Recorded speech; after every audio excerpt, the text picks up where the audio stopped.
감사합니다, 주님. 우리 주님을 사랑하시는 분만 아멘 하십시다. 아멘, 아멘. 시작이 있으면 끝이 있는 법. 여러분에게 부담을 드리고 그 쉰 목소리로 소리소리 지르던 사람의 마지막 기회가 왔습니다. 우리 인생 참 긴 것 같아도 순식간에 지나갑니다. 눈 깜빡할 시간에 잠 자다가 깨고 보면 꿈이었던 것처럼 지나온 세월, 아마 여기 드신 연배만큼이나 여러분 살아온 날이 긴다고 해서 길게 느껴지는 과거가 아닙니다. 길게 살면 살수록 정말 더 짧게 느껴집니다. 언제 이렇게 나이를 먹었지? 언제 이렇게 시간이 흘러갔지? 그렇게 이 땅의 모든 것들은 지나갑니다. 사람도 지나가고 유행도 바뀌고, 그래서 어차피 지나갈 거 붙들고 영원한 것처럼 울고 불고, 그거 없다고 해도 지나가고요, 고생한다고 해도 그 지나가요. 끝없이 고생이 계속되는 게 아니고 고생이 지나가요. 그러면 좋은 것도 그냥 미처 홀랑 뒤집어질 만큼 아찔한 충격과 감격도 지나가요. 지나고 나면 아무것도 아니에요. 근데 그걸 붙들고 우울증 걸리고, 그걸 붙들고 자기 연민에 빠지고, 그걸 붙들고 온 인생이 거기 달린 것처럼 생난리를 치는 거 웃기지 않을 수가 없어요. 지나가는 건데. 그러면 내 인생을 다 지나가는 거에 걸어버리면 정말 허망한 인생이 되는 것입니다. 그래서 주님은 말씀합니다. 이 세상도, 요한일서 2장 17절에 보면 이 세상도 그 정욕도 지나가되 하나님의 뜻을 행하는 이는 영원히 거하느니라. 할렐루야. 우리는 지나간 세월이 지나가면 사라지는 것 때문에 얼마나 허망한지를 잘 알고 있습니다. 열정적으로 뜨겁게 사랑했는데 그게 영원하지 않다는 게 얼마나 미칠 만큼 허망하고 그리고 괴로운 일인지 아시죠?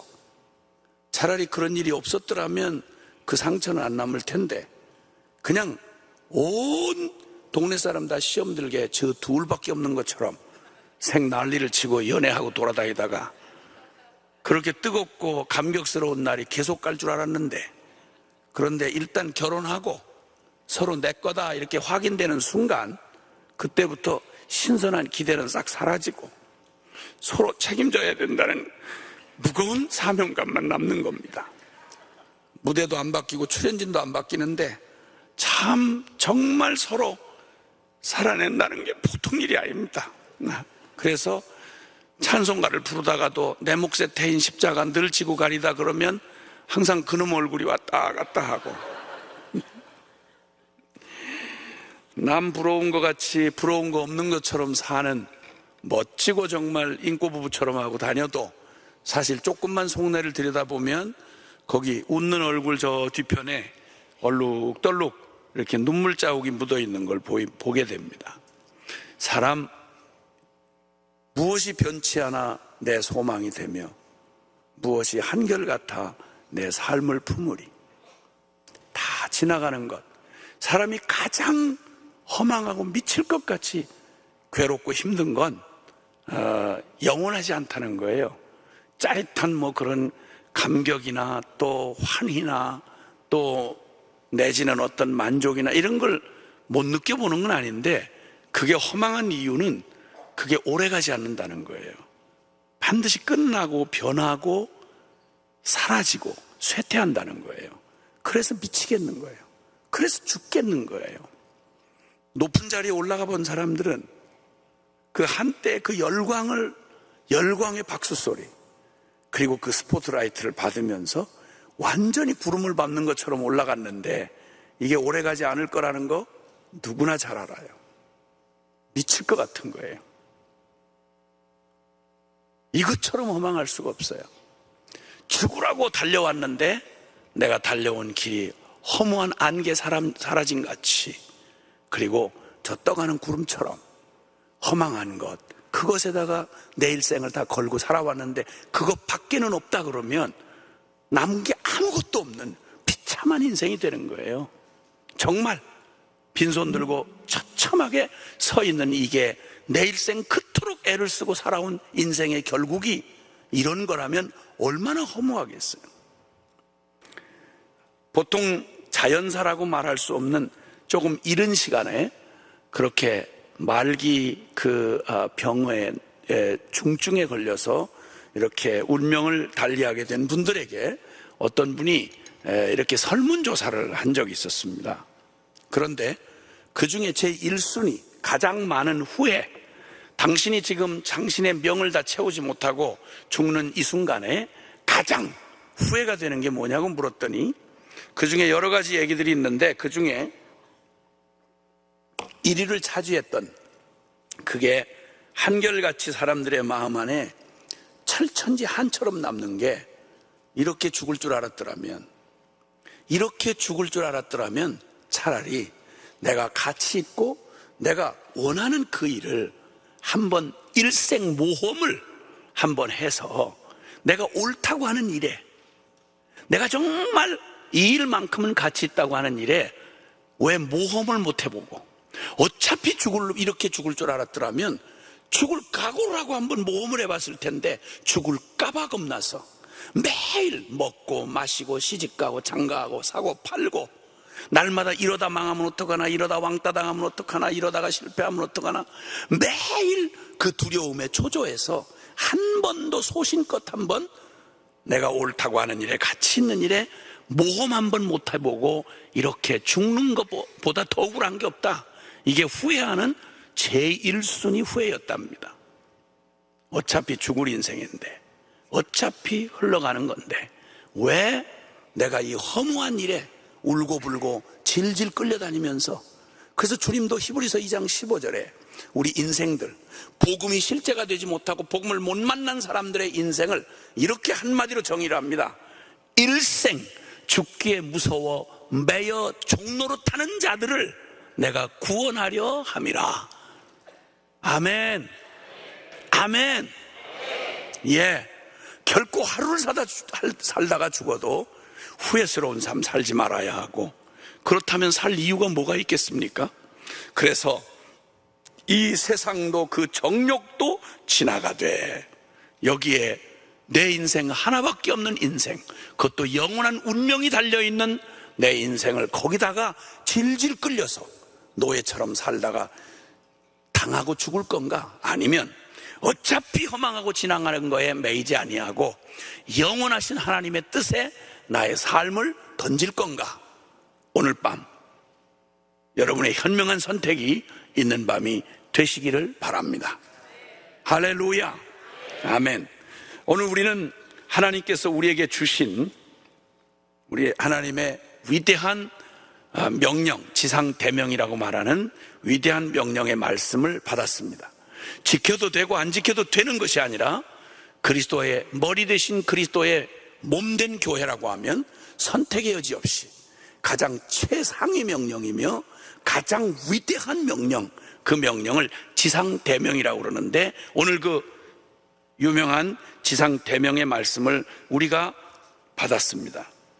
주님은 모든 당신의 그 구속사역을 마치시고 십자가에 죽으시고 우리의 모든 죄를 다 해결하시고, 그리고 드디어 말씀하신 대로 사흘 만에 부활하신 다음 승천하시기 직전에 사랑하는 제자들을 모아놓으시고 주님이 유언처럼 주님이 엄위하신 명령을 하시는데, 하늘과 땅의 모든 권세를 하나님이 내게 위임해 주셨다. 아버지께서 하늘과 땅의 권세를 가진 자로 내가 너희에게 엄히 명하는데 너희는 가서 모든 족속으로 제자를 삼아 아버지와 아들과 성령의 이름으로 세례를 주고 내가 너에게 분부한 모든 것을 가르쳐 지키게 하라. 볼지어다 내가 세상 끝날까지 너희와 항상 함께 있으리라. 여러분, 교회는 누구도 못 흔듭니다. 천하 없이 모든 나라의 권세와 이 세상의 그 어떤 것으로도 교회는 모든 것에 흔들리는 것 같고 유약하기 짝이 없어 보이지만, 아니요, 교회는, 진정한 교회는 결단코 그 교회의 머리가 그리스도이시고 그분이 하늘과 땅의 모든 권세를 가지신 만왕의 왕이요 만주의 주님이시기 때문에 교회는 그리고 그 복음은, 교회가 가진 복음은 결단코 어떤 것에도 무릎 꿇어본 적이 없고 흔들려 본 적이 없으며 빼앗긴 적이 없습니다. 로마의 권세가 무릎을 꿇었고 헬라의 철학이 두 손 들고 물러갔으며, 그리고 역사의 어떤 어둠의 세력도 교회를 무너뜨릴 수는 없는 것입니다. 교회는 살아계신 하나님의 아들 예수 그리스도의 몸이십니다. 그러므로 그 주님께서 그 교회에게 주신 위대한 명령, 그것은 온 세상을 향한 하나님의 거룩한 뜻을 이루는 하나님 나라의 부흥과 선교 완성을 이루시고, 주님이 끝내 이 땅에 창세전부터 꿈꾸셨던 하나님의 그 아름다운 꿈을 반드시 회복하시고 성취하시는 최후의 승리의 그날을 주님은 역사의 결론으로 붙잡아 놓으시고 지금도 이 역사를 주관해 가시며 이끌어 가시는 살아계시며 온 역사의 주재자이신 우리 하나님, 그분 만왕의 왕 만주의 주이신 살아계신 하나님이십니다. 할렐루야. 우리 날마다 우리는 송영을 통해서 말합니다. 나라와 권세와 영광이 아버지께 영원히 있사옵나이다. 예, 그렇습니다. 우리는 이 고백을, 이 송영을 어떤 순간에도 우리는 이 노래와 이 찬양을 주님 앞에 고백하며 그분을 예배할 수 있습니다. 그 주님께서 명령하신 이 놀라운 명령, 교회는 아시는 대로, 교회는 말 그대로 예수님이 말씀하신 대로 내가 이 반석 위에 내 교회를 세우리라. 그 반석은 바로 베드로라 이름한 신앙 고백을 하신 주는 예수 그리스도, 주는 그리스도시요 살아계신 하나님의 아들이시니이다. 예수 그리스도에 대한 살아있는 고백을 하는 그 인격 위에 주님은 교회를 세우시겠다. 에클레시아라는 말은 불러냄을 받은 무리라는 말인데, 즉 하나님께서 세상 가운데 예수 핏값 주고 사서 예수 그리스도의 몸으로 불러낸 무리들, 바로 우리를 주님 교회라고 말씀하십니다.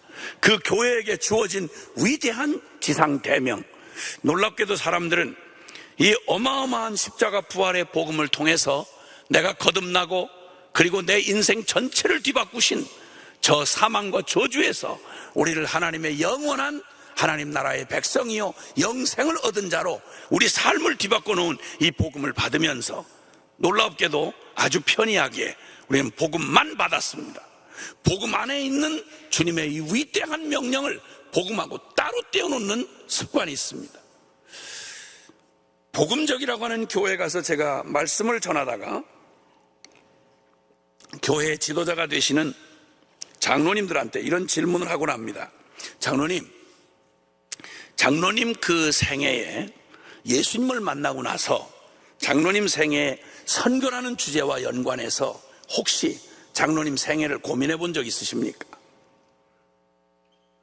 연관지어서, 그러니까 장로님 앞으로의 미래에 대한 삶의 계획을 한다든지 자녀들의 전공을 뭔가 어떤 전공을 했으면 좋을까 하고 전공을 이렇게 안내하고 결정할 때 이 선교라는 주제를 고민해서 내 자식 전공을 결정할 때 선교하고 무슨 연관이 있는 전공인가, 이거 혹시 고민해 보셨습니까? 장로님 생애에 내 생애는 이 선교라고 하는 이 위대한 하나님의 부르심 앞에서 내 삶을 계획할 때 제일 우선 중심에다가 두기를 이 선교, 하나님이 주신 이 선교라는 이 주제와 내 미래에 대한 계획이 어떻게 연관이 지어지는지 이거 고민 한번 해보셨습니까? 이렇게 얘기를 하면 아주 열심히 있고 복음적인 교회의 장로님이 보통 이렇게 대답을 합니다. 손사래를 치면서 환히 웃으면서 이렇게 말합니다. 아이고, 아닙니다. 저는 그런 생각 해본 적 없습니다. 저는 평신도입니다. 제가 무슨 그런 선교에 대해서 생각을 하겠습니까? 교회에서 열심히 교회 우리 선교를 하는 교회니까 할 수 있는 한 저도 기회가 되는 대로 헌금도 하고 그렇게 하긴 합니다만 제가 무슨 선교를 직접 관련이 있다거나 제가 무슨 우리 아이들을 선교사로 만드나 그런 생각을 해본 적이 없습니다. 믿음이 좋고 복음적인 교회의 장로님이 양심의 가책을 요만큼도 안 느끼고 그걸 균형 있는 신앙인 것처럼 대답을 하는 걸 보고 저는 경악하지 않을 수가 없었습니다. 남의 얘기로 들을 때는 여러분 편안하게 웃으실 수가 있어요. 그럼 평신도라고 하는 그런 바운더리 안에는 장로님만 들어있는 것도 아니고 거기는 권사님도 들어있고 거기는 아무 직분이 없는 보통 성도도 들어있다는 것쯤은 아시죠? 선교 그러면 특별하게 사명을 받으신 어떤 목사님 아니면 선교사님 이런 정도로만 생각을 하지 그 선교란 주제가 나하고 너무 밀접하게 연관이 있어서 내가 어떻게 이 선교 사명을 감당해야지? 나 앞으로 전공을 하면 이 선교에 도움이 되는 전공 어떤 게 전공이지? 아니면 나 앞으로 이사를 간다면 아니면 앞으로 내가 뭔가 장사를 한다면 내가 무엇을 하든 내 생애가 정말 이 선교에 어떻게 내가 쓰임받을 거지? 라고 하는 이 선교라는 주제를 내 일생의 중심 주제로 놓고 고민을 해본 적이 없는 성도들이 예배당 안에 가득합니다. 그런데 복음 모르는 사람한테 그걸 기대한다는 건 어불성설이고요. 그래도 복음 하는 사람들이 복음을 받았는데 그런데 선교에 대해서는 나와 연관지어서 고민해 본 적이 없습니다. 이렇게 말하는 걸 갈등 하나도 없이 복음을 그렇게 받았다는 말은 적어도 복음을 아전인수격으로 내 유익을 위해서 내가 편리한 대로 마트에 가서 내가 편리한 대로 물건 골라 사듯이 복음을 복음대로 받질 아니하고 복음에 있는 내가 좋은 것만 쏙 빼다 받고 나머지는 이거 마음에 없어요. 난 상관없어요. 이렇게 받는 복음이란 없습니다, 여러분. 극히 왜곡되어 있는 생각입니다. 제가 이렇게 얘기를 하면 저 사람 어쩐지 극단이라고 그러더니 말하는 주제마다 극단으로 나가네 이렇게 생각하실까 봐서 그래서 여러분에게 성경적 근거를 여러분에게 말씀을 드리겠습니다. 우리 거듭난 주님의 자녀가 되신 분만 아멘 합시다. 하나님의 사랑하는 그 영원한 주님의 그 구원과 함께 영원한 천국의 영생을 얻은 줄로 믿고 확신하는 분만 아멘 합시다. 자, 그러면 이 전제라면 선교라는 주제와 여러분이 얼마나 밀접하게 관계되어 있는지, 복음을 받았다는 말은 복음 속에는 선교라는 이 주제가 정확히 그것도 중심에 들어있다는 사실을 여러분 이제 발견하시게 될 겁니다. 간단하게 성경의 많은 부분을 제가 말할 수는 없고 성경이 말하는 여러분이 너무도 잘 아시지만 간과했던 내가 얼마나 무지하게 이 선교에 대해서 이렇게 나와 연관짓지 않는 이런 무리하고도 맞지 않는 일이 이게 어떻게 가능한가 여러분이 놀라실 거예요. 자, 유명한 구절부터 소개해 드리겠습니다. 고린도 후서 5장 17절부터입니다. 자, 고린도 후서 5장 17절입니다. 고린도 후서 5장 17절, 이것은 구원의 확신용 성경으로 누구나 다 암송할 수 있는 유명 구절입니다. 이게 어떻게 선교와 연관되어 있는지 한번 보시길 바랍니다. 자, 고린도후서 5장 17절에서 19절까지 말씀 시작. 누구든지 그리스도 안에 있으면 새로운 피조물이라. 이전 것은 지나갔으니 보라, 새 것이 되었도다.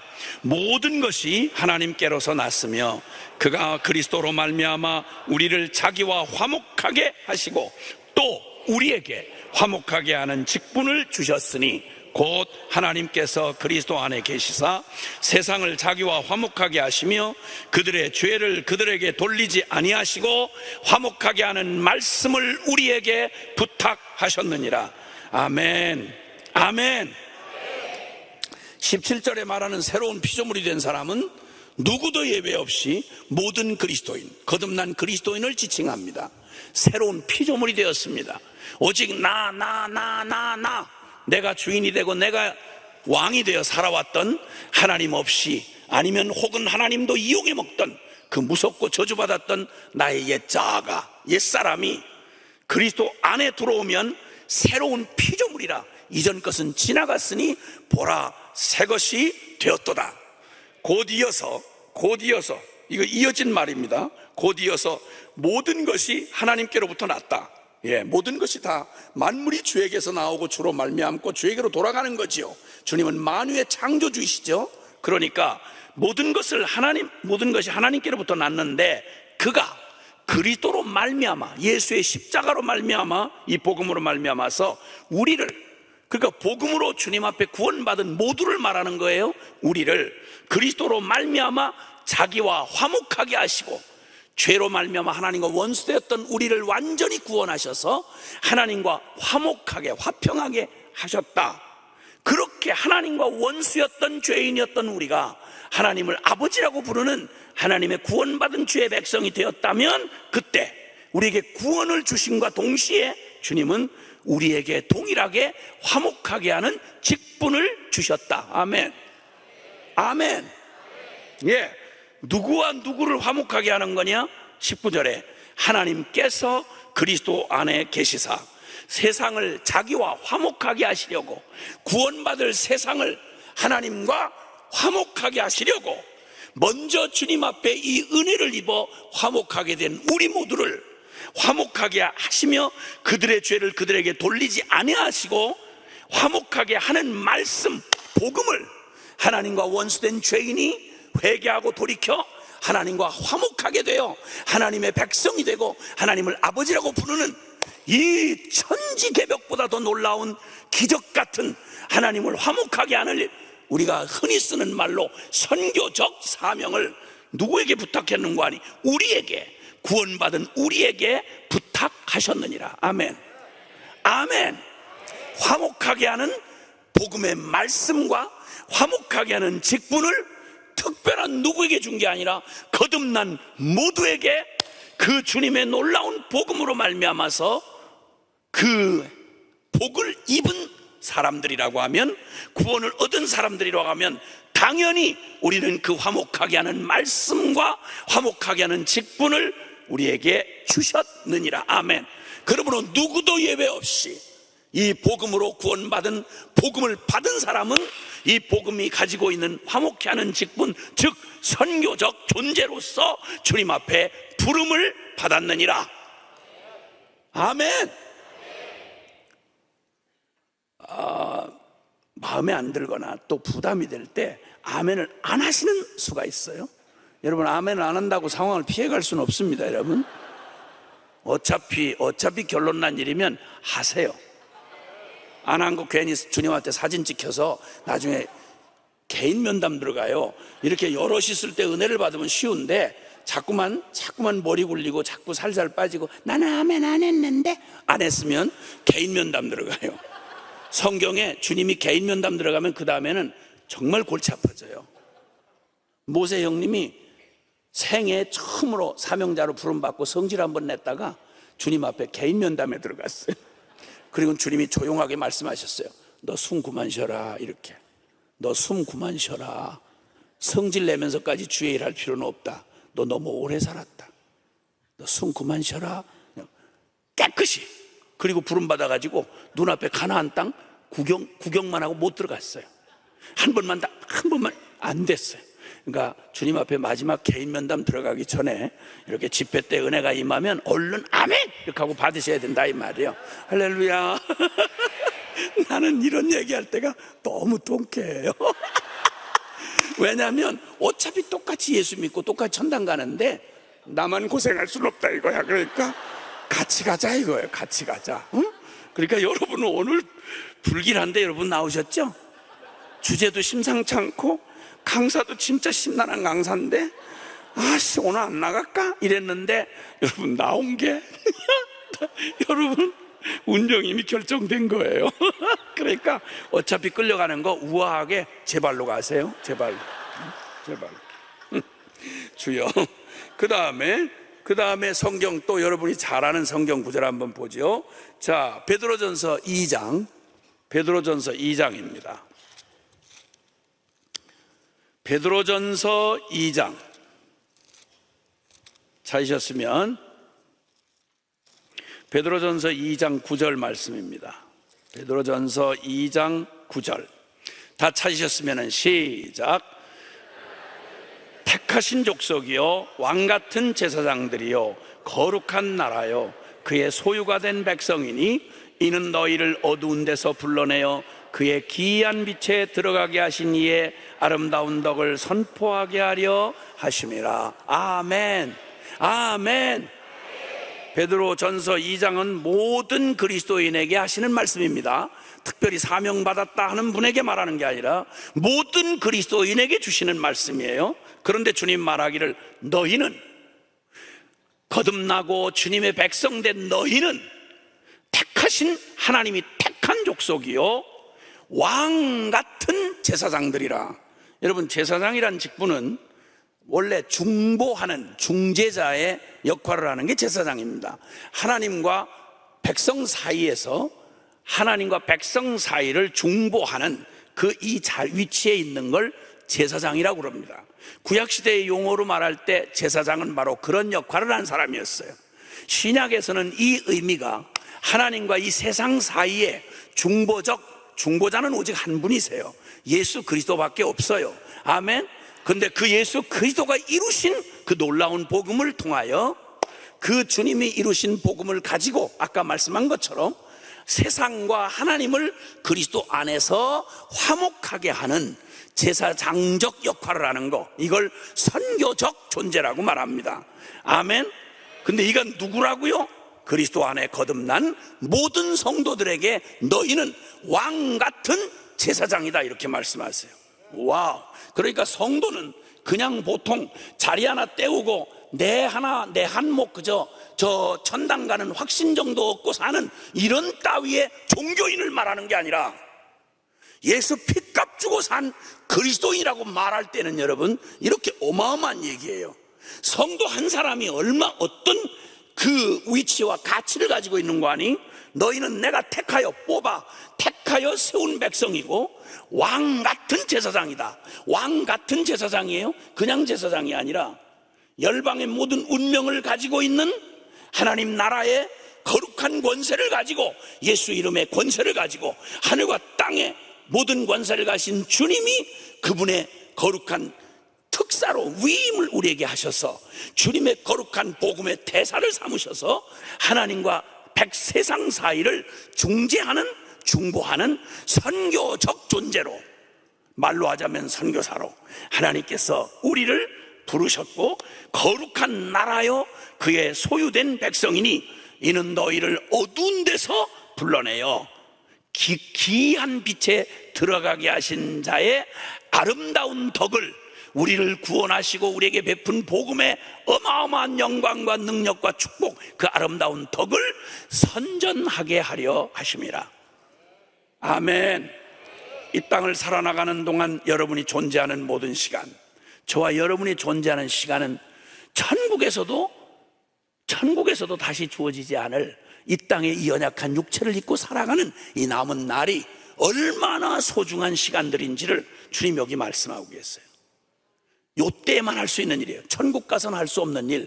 이 육체를 입고 이 고난 많은 이 땅에 우리가 육체에 거하는 동안 거듭난 그리스도인만이 할 수 있는 주님의 위대한 사명을 주셨는데, 그게 바로 우리를 저 어두운 데서 불러내어서 하늘나라의 그 영원한 빛에 들어가게 하신 그 하나님의 아름다운 덕, 상상도 못할 하나님의 아들 예수 그리스도의 생명을 내주고 우리의 신분을 완전히 저주에서 축복으로, 사망에서 생명으로, 아멘, 이 기가 막힌 사망의 그 영원한 지옥에서 천국으로 바꿔놓은 주님의 아름다운 복음의 영광과 능력과 축복의 덕을 선전하게 하려 하심이라.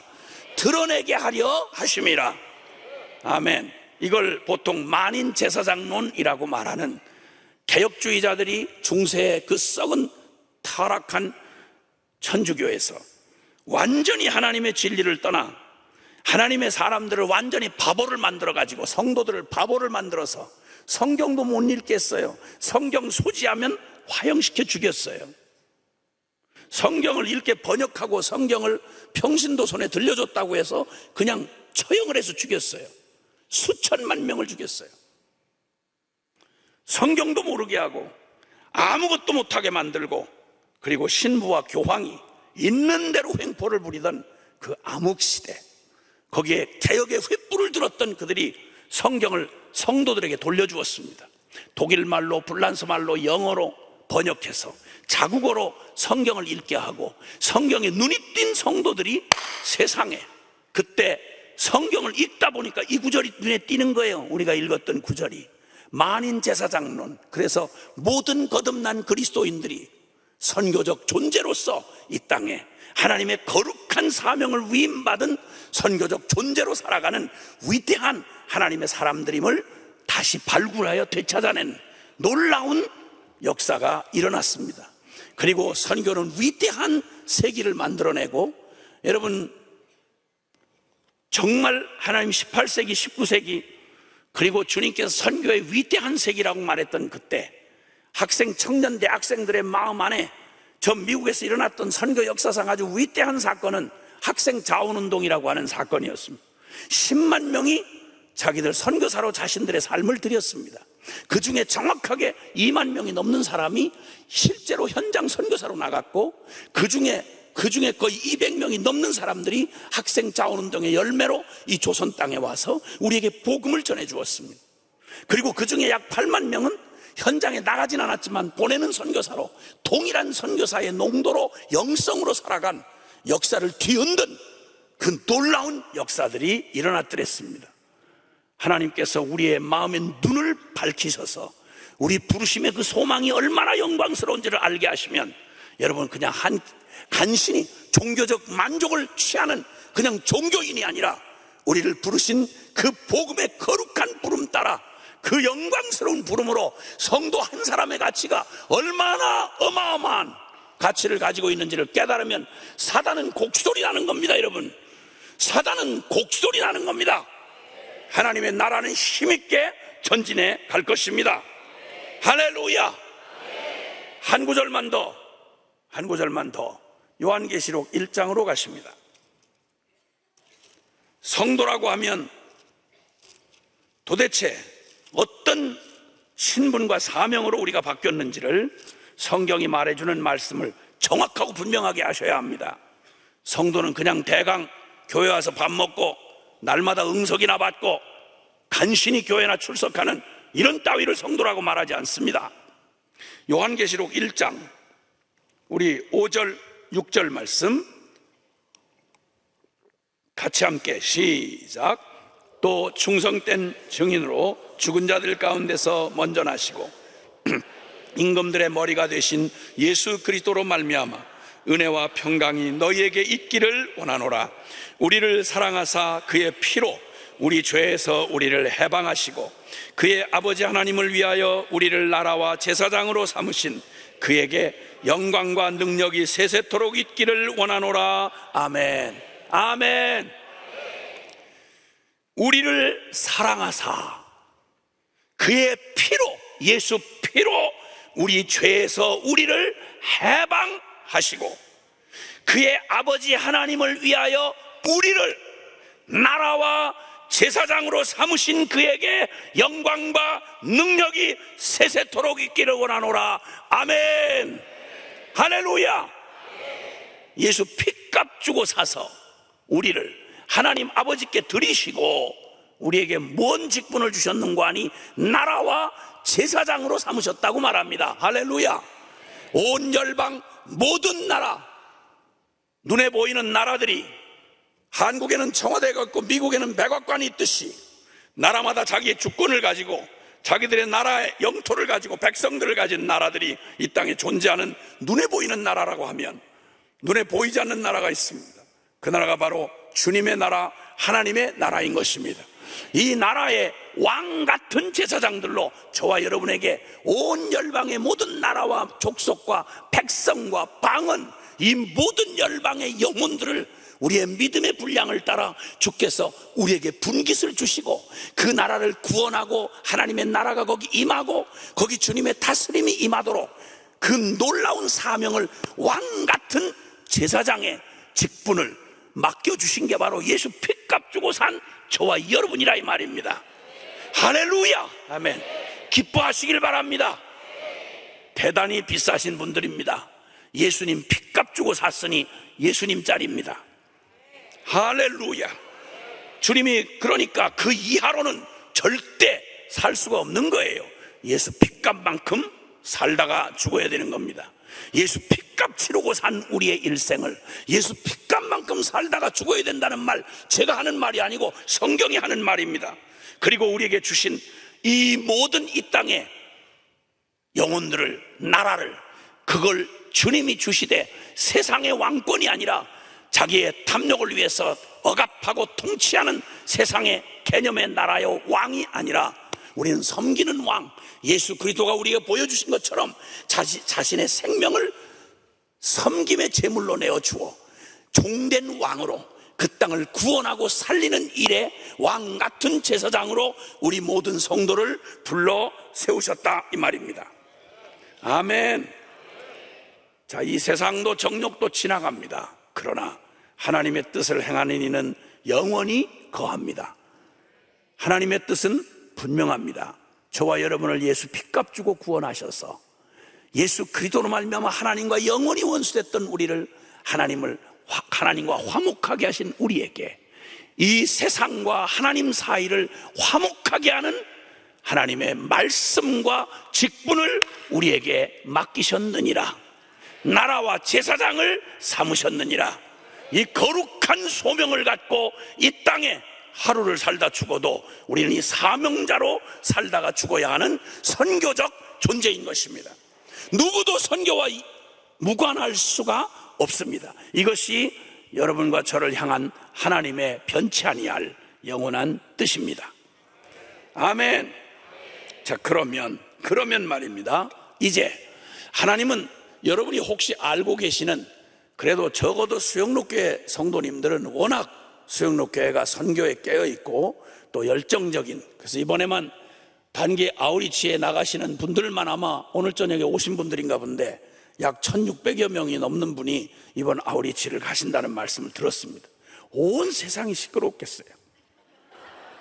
아니 도대체 이 많은 분들이 온 천지에 흩어져 가지고 사방방 땅을 밟고 기도하고 야단을 치고 돌아다니시면 이게 사단이 지금 정신을 차릴 수가 없고 이 어디를 막아야 될는지 알 수가 없는 완전히 인해전술을 하시는 것 같아요.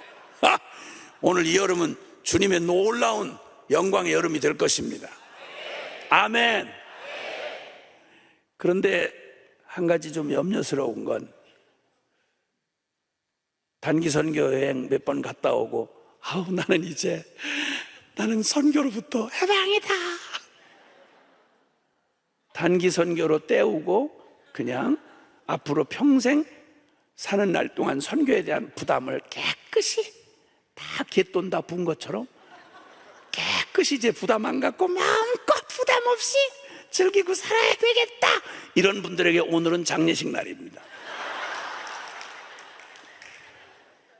어디 그런 얄팍한 생각을 감히, 어디다가 그런 생각을 감히 가져요? 주님이 이렇게 허술하신 분인 줄 아세요? 아니야. 자, 그러면 여러분이 성경에 선교에 관해서, 선교란 물론 용어는 없어요. 그런데 선교라고 하는 개념, 그러니까 선교에 관한 의미를 가지고 있는 하나님의 명령, 하나님의 뜻이라고 말하는 성경 구절을 아시면 몇 가지 알고 계세요? 저는 특별히 배운 적이 별로 없어서 나는 바로 이 마태복음 28장이나 몇 구절, 사도행전 1장 8절이나 뭐 이런 얘기밖에는, 선교 얘기는 신약시대에 와서 이렇게 툭 던져진 말씀이구나, 이런 정도로 알고 있었어요. 대부분이 그렇게 알고 있는 사람이 너무도 많아요. 그런데 여러분, 아니에요. 하나님은 영원 전부터 영원 끝까지 하나님은 하나님이세요. 신약에 와서 갑자기 뭔가 열심히 생기셔서 이런 분이 아니고 구약부터 하나님은 선교의 하나님이셨어요. 이 긴 얘기를 다 할 수가 없어서, 자, 이 사실에 대해서 성경 전부가 하나님은 선교의 하나님이신 것을 말씀하고 있다는 사실을 몇 구절만 성경 구절을 통해 말씀드리면 이미 여러분은 아멘 안 할 도리가 없도록 은혜를 받으실 거예요. 자, 창세기 12장 성경의 가장 모판과 같은 언약이라고 말하는 창세기 12장 아브라함 언약이 있습니다.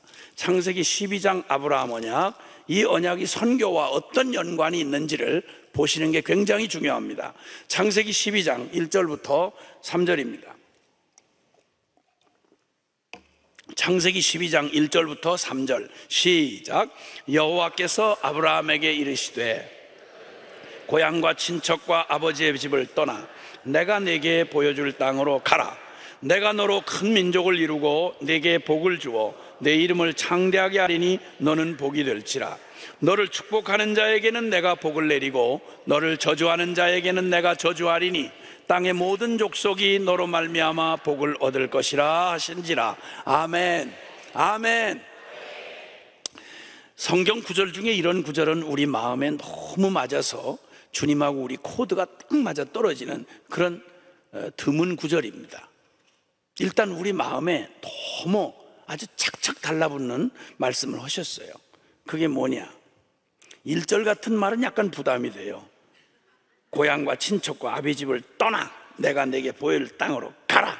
이런 건 좀 신경 쓰지 말고 2절에 코드가 딱 맞는 말, 내가 너로 큰 민족을 이루고 내게 복을 주어 내 이름을 창대케 하리니 너는 복이 될지라. 이거 싫다고 할 사람은 아무도 없어요. 너무 감사한 거죠. 하여튼 너는 일단 집안이 그냥 번성해서 결혼만 했다 하면 그냥 골라 잡아서 아들 낳고 싶으면 아들이 쑥 나오고 딸 낳고 싶으면 딸이 쑥 나오고, 하여튼 뭐 결혼하는 쪽쪽 애가 쑥쑥 빠져나와가지고 아주 그 큰 민족을 이루게 할 거고. 여러분, 사람이 집안이 번성하면 못 건드려요. 형제가 여럿이면 동네에서 아무도 손 못 대요. 건드렸다면 막 떨거지가 다 나오니까. 그러니까 옛날에는 골목에서 살 때, 동네에서 살 때 집안에 형제 많은 집안이 아주 제일 든든하고 백이 셌어요. 자, 그런데 큰 민족을 이루고 내게 복을 주어서 내 이름을 창대하겠다. 그냥 자식 숫자만 많은 게 아니라 되는 일마다 그냥 이빠이 잘 돼가지고, 했다 그러면 대학 교수, 했다 그러면 총장, 했다 그러면 중앙국회의원, 했다 그러면 가끔 국무총리도 나오고, 내 이름을 창대케 하리라. 또 주여, 저를 전혀 제 눈치 보지 마시고 이빠이 밀어주십시오. 너무 감사. 그 다음에 더욱 우리 코드에 딱 맞는 말이 3절에 또 나와 있어요. 너를 축복하는 자는 내가 복을 내리고 너를 건드리는 놈 내가 아주 그냥 널 건드렸다만 아주 그냥 집안이 거덜나도록, 그놈들 집안이 거덜나도록 내가 저주하는 자에, 너를 저주하는, 널 건드리는 놈은 내가 저주하리니. 아멘. 너무 감동이 됩니다. 주여, 이걸 싫다는 놈이 어디 있겠어요? 이걸 싫다는 놈이. 주님 앞에 그런 큰 복을 약속했으니 이거 너무 좋아서 이걸 그냥 액자에다가 이렇게 크게 해가지고 집에 많이 붙여놓은지 많이 봤어요, 제가. 근데 여기 분명히 말씀드리겠는데, 이 복이 무슨 복일까요? 그런 복일까요? 그리고 이 복에 대한 얘기는 그 목적이, 이 복을 주겠다는 궁극적인 목적이 아브라함일까요? 아니면 땅의 모든 족속이 너로 말미암아 복을 받을 것이니라 한 이 말, 땅의 모든 족속일까요? 이 얘기에 대한 해석을 어떻게 하느냐에 따라서 전혀 달라집니다. 이걸 유대인들은 지독하게 아전인수격으로 받아서 자기들은 선택받은 민족이다, 하나님은 자기들만을 사랑한다, 이방인은 개처럼 취급을 했어요. 유대인답게 살지를 못하면서도, 그러면서도 그 선민의식이 대단했어요. 아브라함의 정통자식이다, 이 긍지가 대단할 정도를 넘어서 지나친 유대주의를 만들어냈어요. 유대인들은 그렇게 해석을 해요. 근데 개신교인들조차도 이걸 우스갯소리처럼 들으셨지만 대부분의 마음 안에는 이 구절을 그런 식으로 받아요. 자, 긴 논증을 할 필요가 없이 성경이 이 구절을 어떻게 해석하는지를 보시면 되겠어요. 그냥 읽기만 해도 알아들어요. 자, 여기서 복이라고 하는 건 무슨 복을 말하며, 그리고 이 궁극적인 목적은 아브라함이냐 아니면 모든 민족이냐 하는 얘기예요. 자, 갈라디아서 3장 8절 9절입니다. 이 구절에 대한 해석을 성경이 성경으로 해석해 줍니다. 갈라디아서 3장 8절 9절입니다. 갈라디아서 3장 8절 9절. 자, 찾으셨으면은 갈라디아서 3장 8절 9절 찾으셨으면 나같이 시작. 또 하나님이 이방을 믿음으로 말미암아 의로 정하실 것을 성경이 미리 알고 먼저 아브라함에게 복음을 전하되 모든 이방인이 너로 말미암아 복을 받으리라 하였느니라. 그러므로 믿음으로 말미암은 자는 믿음이 있는 아브라함과 함께 복을 받느니라. 아멘. 아멘. 아브라함에게 약속한 복은 아브라함을 그렇게 특별한 하나님의 보호와 하나님의 특별한 섭리로 그들을 지켜주는 목적이 있어요. 하나님의 목적이 거기 있기 때문에 너희가 특별히 다른 열방의 민족보다 특별해서가 아니라 하나님의 부르신 목적이 있기 때문에 너희를 그 목적을 이루기 위하여 특별 관리와 보호를 해주겠다. 그런데 너희는 무슨 일로 하나님이 너희를 부르셨고 그렇게 특별하게 지켜준다고 말하는 줄 아느냐? 복의 근원이 되리라고 할 때 그 복이 무슨 복이냐? 그것은 8절에 이방을 믿음으로 말미암아 의로 정하실 것을 성경이 미리 알고, 이 말은 의로 믿음으로 말미암아 의롭게 되는 복, 이게 바로 십자가 복음의 복이에요. 인류 구원의 복이에요. 아멘. 아멘. 복음에는 하나님의 의가 나타나서 믿음으로 믿음에 이르게 하나니 기록된 바 오직 나의 의는 믿음으로 말미암아 살리람과 같으니라. 아멘. 그러니까 십자가 부활의 복음, 유일한 인류 구원의 십자가 부활의 그 복음을 아브라함에게 복음을 전하되 그러셨어요. 먼저 순서상 아브라함에게 먼저 복음을 전하되 모든 이방인이 너로 말미암아 복을 받으리라 하였느니라. 그러니까 여기 복을 말하는 복은 복음의 복, 십자가 복음의 복이고, 그 다음에 주님의 목적은 유대인 아브라함이 아니라 아브라함의 순종을 통해서 모든 민족, 열방 모든 민족이 복을 받게 하는 것, 그게 주님의 뜻이요 목적이었다 이 말이에요. 할렐루야. 이렇게 되면 아브라함의 성경의 가장 모판 언약이야 하는 게 아브라함 언약인데, 그 아브라함 언약의 핵심이 바로 뭐냐면 선교적 명령이에요. 그러니까 유대인들은 이 땅에 특별히 하나님이 유대인을 선민으로 뽑아 부르신 목적은, 유대인은 목적 자체가, 이 땅에 존재하는 목적 자체가 선교적 공동체라 이 말이에요. 선교적 공동체. 그래서 유대인들을 통해서 복음 대신 예수 그리스도를 오게 하시고, 유대인들을 통해서 살아계신 하나님의 말씀과 율법을 그들에게 맡기셨고, 그들의 순종을 통해서 그들은 온 열방에 영이 죽어 아담의 저주를 받아 스스로 하나님을 알 수 없는 그들에게 이스라엘이라고 하는 실존하는 그 한 나라를 통해서 살아계신 하나님을, 영이신 하나님을 모든 민족이 보아 알게 하고, 그들의 순종을 통해서 열방 모든 민족이 살아계신 하나님과 구원의 복음을 들어 모든 열방 민족을 구원하게 하시는 선교사로 쓰시려고 유대인을, 아브라함을 통해 아브라함의 자식들인 유대인을 주님께서 축복하여 쓰시겠다 이 말이에요. 그러니까 유대 나라는 이 땅에 존재하는 한 가지 목적이 있어요. 그게 뭐냐? 선교적 공동체다 이 말이에요. 선교 사명을 감당하기 위해서 존재하는 거예요. 만약 이 사명을 감당하지 아니하면 존재할 가치가 없어요. 그래서 구약에 이 사명을 감당하지 못한 이스라엘은 지구상에서 이름이 사라졌어요. 예루살렘 성전 완전히 초토화됐어요. 사명을 잃어버리면 그 존재 목적이 이루어지는 거예요. 그러니까 우리에게 사명은 존재와 같이 중요한 일이에요. 아멘. 오늘 밤 우리에게 주님이 생명을 주신 건 그냥 먹고 날짜 때우라고 주신 생명이 아니라, 분명한 하나님이 우리를 창조하실 때 두 가지, 하나님의 형상이라고 할 땐 두 가지예요. 존재적으로 하나님의 인격을 닮았어요. 그리고 직임적으로 하나님의 사명을 맡았어요. 그게 온전한 하나님의 형상의 두 면이에요. 그러니까 주님이 우리에게 생명을 주셨을 때에는 하나님의 새로운 피조물로, 하나님의 거룩한 아브라함의 자손으로 우리를 주의 백성으로 불러서 하나님의 영생을 우리에게 주셨을 때에는 이 땅에서 우리를 살게 하실 때 우리에게 사명이 있다 이 말입니다. 이걸 보통 부르심이라고 그럽니다. 할렐루야, 아멘.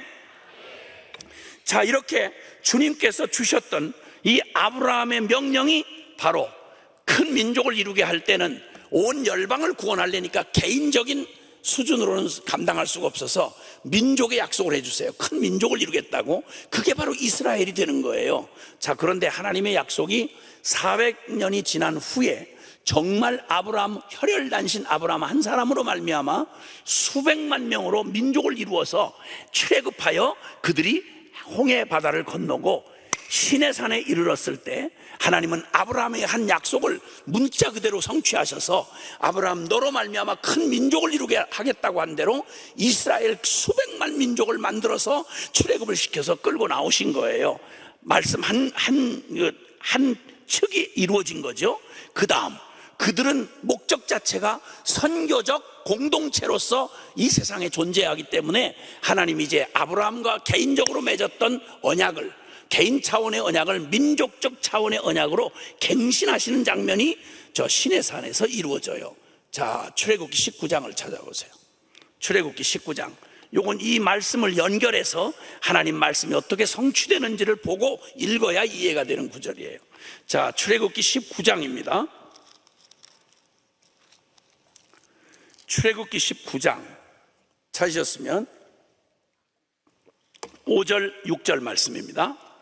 시작. 세계가 다 내게 속하였나니 너희가 내 말을 잘 듣고 내 언약을 지키면 너희는 모든 민족 중에서 내 소유가 되겠고 너희가 내게 대하여 제사장 나라가 되며 거룩한 백성이 되리라. 너는 이 말을 이스라엘 자손에게 전할지니라. 아멘, 아멘. 자, 드디어 큰 약속대로 주님이 문자 그대로 아브라함 한 사람 75살에 아브라함이 부름받을 때 아브라함 부인이 사라 누님인 건 아시죠? 아시죠? 예. 근데 주님이 그들에게 어마어마하고 거창한 약속을 주셨어요. 75살에 그 약속을 받았는데 그때 당시에 아이가 없었어요. 물론 지금보다는 한 2배 가까이 사는 때긴 하지만 그 젊은 나이는 아니에요. 젊은 나이는 75이에요. 예? 근데 그때 아이가 하나도 없는 그 가정에 큰 민족을 이루겠다고 약속을 주셨어요. 이게 도대체 이게 계산이 가능한 얘기가 아니잖아요. 근데 그 약속을 믿어야만 했어요. 왜냐하면 사람으로서는 할 수 없지만 하나님은 하실 수 있어요. 그 믿음을 주님이 의로 여기셨어요. 할렐루야. 그리고는 주님이 시간이 흐른 다음에 주님께서 수백만의 아브라함의 자식들을 애굽 땅에서 건져내셔가지고 기적의 팔로 건져내셔서 홍해바다를 건너고 시내산에 이르렀을 때 모세를 통하여, 지도자 모세를 통해서 주님이 이 이스라엘 민족과 아브라함에게 한 개인적 민족을 민족적 차원의 언약으로 갱신하는 장면이 지금 여기 나와요. 근데 거기서 말씀하는 거예요. 세계가 다 내게 속하였다. 이 말은 하나님은 유대인의 하나님만이 아니다. 온 세계가 다 하나님 거다 이 말이에요. 그런데 너희가, 그 중에 내가 너희를 선택한 것은 너희가 내 말을 잘 듣고 내 언약을 지키면 너희는 모든 민족 중에서 내 소유가 되겠고, 특별한 소유가 될 거라는 거예요. 특별한 목적을 가진, 너희가 내게 대하여 제사장 나라가 되며, 여기 잘 들어보세요. 나라인데 제사장 나라야. 보통 개인으로서 제사장이라고 할 때 하나님과 백성 사이를 이렇게 중재하는 사람을 제사장이라 그래요. 그런데 지금 이스라엘은 나라인데, 공동체인데 주님이 제사장 나라가 될 거라는 거예요. 제사장 뭐 한다고요? 하나님과 세상 사이를 연결시켜주는 중보자, 지금 우리의 표현으로 말하면 선교적 사명을 가진 선교적 존재다 이 말이에요. 할렐루야. 그러니까 이스라엘 나라는 만들어질 때부터 태생적으로 어떤 사명을 받았는가 하니 하나님과 잃어버린 세상을 화해시켜주는, 그러니까 연결시켜주는 선교사의 사명을 가진 공동체다 이 말이에요. 할렐루야, 아멘. 이런 엄청난 사명을 받은 이스라엘 민족은 다른 나라와는 달라야만 했어요. 그래서 다른 나라는 갖지 못한 하나님의 율법을 가졌고, 그들은 다른 나라들이 갖지 못했던 하나님 여호와의 이름을 섬기는 성전을 맡았어요. 하나님의 약속을 가지고 있었죠. 그러니까 전 세계에서 유대인은 특별히 모든 민족을 하나로 이방이라고 말하고, 이스라엘 백성을 따로 말하는 건 이스라엘이 잘났거나 특별해서가 아니라, 괜히 요즘 또 잘못 생각하기를 노벨상의 절반을 유대인들이 받았기 때문에 유대인들은 머리가 특별히 좋은 사람들, 이런데 쓸데없는데 관심 두지 마시고, 그런데 관심 두지 마세요. 그 얘기를 하자는 게 아니에요.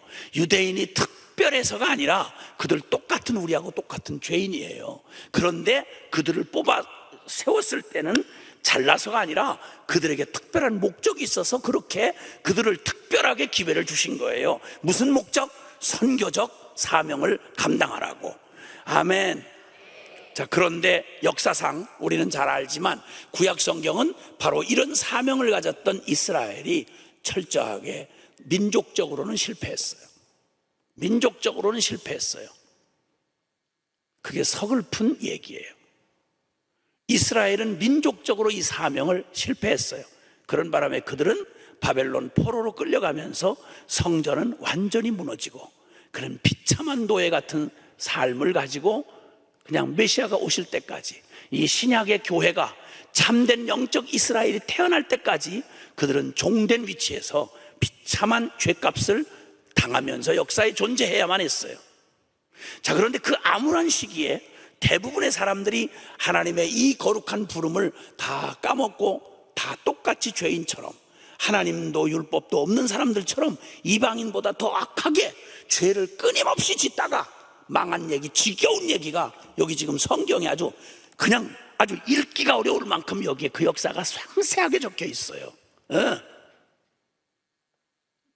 읽어보셨죠? 아니, 그렇게 처음 듣는 얘기처럼 그렇게 하시면 제가 당황한단 말이에요. 그래도 성경을 몇 번은 읽어보셨을 거 아니에요. 그렇죠? 예, 선지서라고 하는 얘기가 다 그 얘기 아니에요. 선지서, 그렇죠? 그 어마어마한 이사야 대선지서세요. 이사야, 예레미야, 에스겔, 다니엘, 서글픈 얘기만 가득 잠겨 있잖아요. 하늘이여 들으라, 땅이여 귀를 기울이라.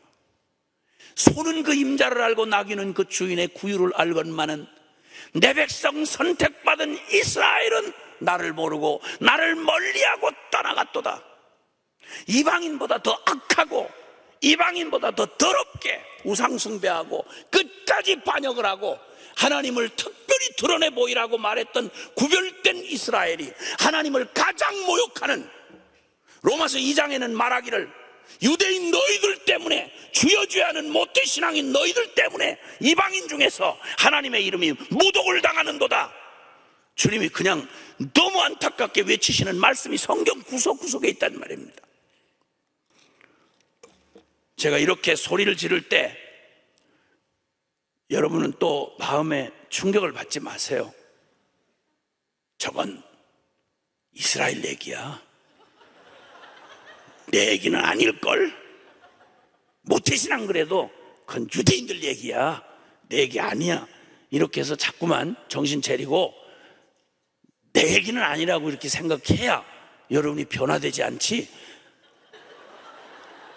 안 그러면 어머, 저 나한테 하는 얘기야, 이렇게 다가오는 순간 여러분 오늘 밤 훌렁 뒤집어져서 다시는 돌아올 수 없는 요단강을 건너가지고 이제 여러분은 이제 고달픈 삶을 사실 수밖에 없어요. 그걸 은혜 받았다고 그러거든.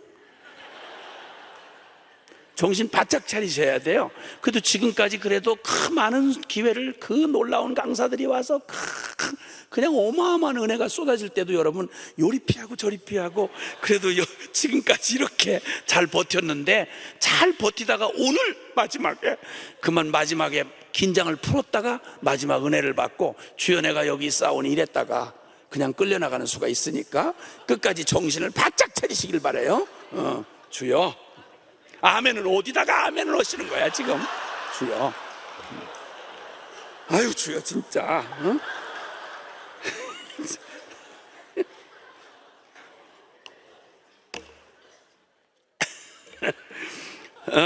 자, 어쨌든. 자, 그런데 그 암담한 시절에도 여러분 다 깨어있는 사람들이 있어요.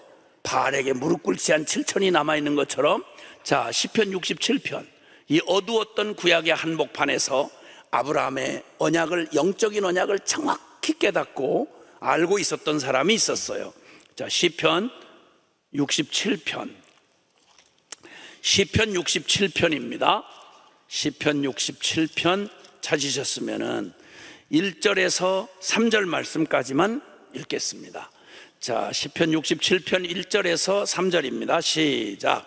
하나님은 우리에게 은혜를 베푸사 복을 주시고 그의 얼굴빛을 우리에게 비추사 주의 도를 땅 위에 주의 구원을 모든 나라에 알리소서. 하나님이여 민족들이 주를 찬송하게 하시며 모든 민족들이 주를 찬송하게 하소서. 아멘. 아멘. 자, 여러분, 이 암울했던 구약시대 한복판에서 이 사람이 지금 기도하는 내용을 보세요. 하나님은 우리에게 은혜를 베푸사 복을 주시고 그 얼굴빛을 우리에게 비추어 은혜를 우리에게 부어주옵소서. 이렇게 기도할 때까지는 무슨 차이가 있는지를 잘 몰라요. 그런데 복을 구하는데 복을 구하는 목적이 달라요. 주님 내게 복을 주시고 내게 은혜를 베푸소서. 그 복을 주시면 그 복을 주신 결과가, 내게 주님 주신 복을 주신 결과가 주의 도를 땅 위에 주의 구원을 모든 나라에 알리소서. 여러분, 이게 무슨 말이에요? 주님 내게 복을 주시면 그 복을 주신 결과가 온 열방에 복음이 전해지는 일에 나의 주신 복이 쓰여지게 해 주옵소서, 이 말이에요. 할렐루야. 이 말은 이와 같아요. 오 주여, 복을 주셔서 우리 아들 서울대 의대 들어가게 해 주옵소서. 좋은 성적으로 졸업하게 하옵소서. 그래서 사람들이 예수 믿으면 복을 받는다는 사실을 다 깨닫고 부러워할 수 있도록 복을 넘치도록, 박 집사보다 훨씬 넘치도록, 김 권사보다 김 권사가 시험 들 만큼 내게 복을 주셔서 예수 잘 믿는 내가 얼마나 복을 받는지를 당당히 보여주시고 주님도 좋고 나도 좋게 하옵소서. 이런 기도가 아니고, 이런 기도가 아니고,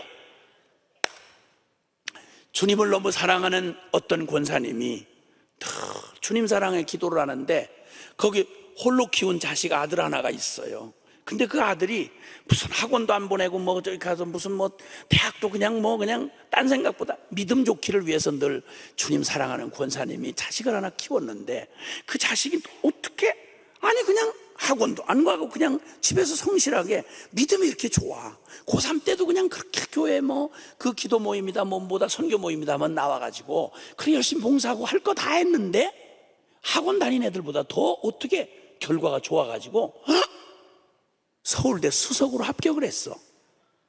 놀래지도 않으시네. 서울대 수석으로 합격을 했어. 그래가지고 그랬더니 난리도 아니야.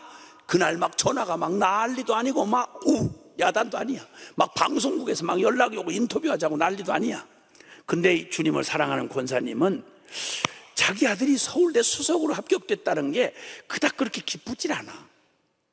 걱정이 됐어. 그래가지고 내가 그렇게까지 바란 건 아닌데 왜 주님이 바라지도 않았는데 서울대 수석까지 주셨어? 라고 생각하자마자 주님을 사랑하는 권사님이 잠깐 마음에 어려움이 생겼어. 혹시나 주님이 나를 떠보시려고 이러는 거 아닐까? 내가 혹시 주님보다 자식을 더 사랑한다든지 아니면 우리 자식의 신앙보다 세상적인 성공을 더 구한다든지 혹시 그럴까 봐 나를 혹시 주님이 시험하시려고 이렇게 하신 건 아닐까? 구하지도 않았는데 왜 이렇게 놀라운 걸 주셨어? 근심이 되자 전화 코드를 쑥 빼버리고 사람들 인터뷰하자고 막 방송에 날려오는 다 끊어버리고 교회 가서 철야를 하기 시작했어요. 주님 앞에, 주님 저 한평생 주님 사랑하고 주님 기쁘시게 하는 삶 살고 싶어 살아왔는데 주님 제가 구하지도 않았는데 제 아들을 서울대 수석이라니요. 왜 이렇게 하신 거죠? 여종이 마음이 참 불편합니다. 주님 말씀하시고 싶으신 게 있으면 이렇게 둘러서 말하지 마시고 짓바로 얘기를 해 주옵소서. 그리고 기도를 하기 시작했어요. 그런데 마침 기도를 하다가 새벽에 한 3시쯤 넘어가는데 갑자기 그 마음 안에 갑자기 얼마 전 몇 주 전에 어디 선교복으로 하는 선교사님 한 분이 까무잡잡 이렇게 가지고 까무잡잡한 목사님이 목소리도 아주 부담스럽게 카랑카랑한 목소리로 내가 누구를 보내면 누가 나를 위하여 갈고 주님이 여러분을 부르십니다. 그리고 지금은 목사, 선교사 이렇게 잘 안 받습니다. 다 선교의 문이 닫혀 있습니다. 지금 한 번도 복음을 못 듣고 죽어가는 수많은 미전도 종족의 처영혼들에게는 그냥 정식 자격을 가지고는 못 들어가는데, 그렇다고 주님의 문이 닫힌 건 아닙니다. 무슨 수단과 방법을 해서라도 우리가 그 복음 전해야 되지 않겠습니까? 장사꾼으로 들어가든 전문인으로 들어가든 어떻게 해서든 이 복음을 들어야만 그들도 살 수가 있고, 그리고 그들을 구원해야 주님에게 기쁨이 되지 않겠습니까? 여러분 누가 주님을 위하여 가겠습니까? 그때는 그날은 참 부담스럽고 은혜가 안 되고, 무슨 설교를 저렇게 해서 사람을 부담을 주시나 이러고 은혜를 못 받고 지나갔더랬는데, 갑자기 그날 밤 기도를 하는데 그게 깨달아지는 거예요. 그 생각이 벌떡 나면서, 어머, 그럼 주님, 제가 바라지도 구하지도 않았는데 우리 아들 남 그렇게 꿈꿔도 안 되는 서울대 수석을 들어가게 하신 것은 혹시나 우리 아들 서울대 의대 수석으로 들어가게 해서 혹시나 그 선교사님이 소리 지르는 것처럼 남이 아무도 못 가는 제일 어려운 지역에 의료 선교사가 돼서 거기 선교사로 가게 하려고 주님이 혹시 우리 아들 거기 합격시킨 거 아니세요? 깨달음이 온 거예요. 깨달음이 왔어. 근데 보통 박권사 같았으면, 주여, 내 눈에 흙이 들어가기 전에는 절대 그럴 수 없습니다. 주여, 속세기는 우리 막내 같으면 혹시 몰라도 우리 큰아들 평생의 내 소원인데 이 자식 하나 바라보고 살아왔는데 못 뻔합니다. 박권사 같았으면 그랬을 텐데, 주님을 너무 사랑하는 지금 이 권사님은 그 생각이 딱 들어오는 순간 눈물이 핑 도는 거야. 주여, 세상에 이 천한 여종의 가문에, 아니 저희도 선교 이런 걸 생각할 수 있는 건가요? 이 천한 여종의 집안에 세상이 우리 아들을 선교사로, 천사도 흠모하는 선교사를 만들어서 남이 못 가는 가장 주님의 마음에 가슴에 남아있는 그 지역의 그 미전도 종족을 위해서 선교사 보내려고 주님이 그렇게 이 아들에게 이런 기회를 주셨다는 말인가요? 정녕 이 죄인이 그런 엄청난 하나님의 그 복을 받아도 된다는 말인가요? 주여, 세상에 꿈도 못 꿨는데 이 천한 여종의 집안에 어떻게 이런 영광을 주실 수가 있단 말입니까? 정녕 그게 사실이면 주여, 우리 아들 주님 앞에 드릴 터이니 주님 마음껏 축사하셔서 훌륭한 의사 돼서 의료 선교사 돼서 남이 아무도 못 간다고 하는 그곳에 가서 주님 기쁘시게 하고 영혼들 구원하는 의사가 되게 하옵소서. 주의 영광입니다. 너무 감사합니다. 주여, 너무 고맙습니다. 이런 권사가 많을까? 이런 권사가 많을까요? 적을까요? 너무 감사해. 진짜 너무 감사해요. 혹시 댁에 자녀가 혹시 서울대 들어가셨나요?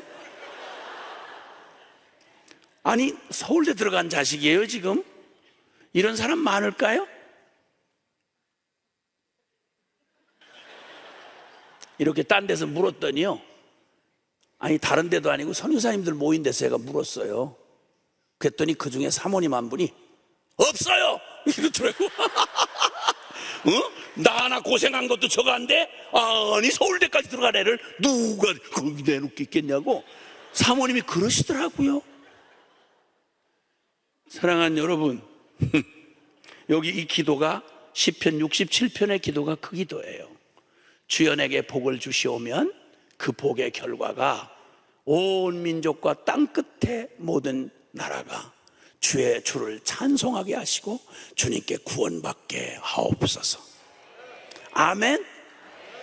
이게 바로 아브라함에게 주신 복을 가장 정확하게 깨달았던 바로 그 암담한 구약 한복판에서 깨어있는 성도의 기도였어요.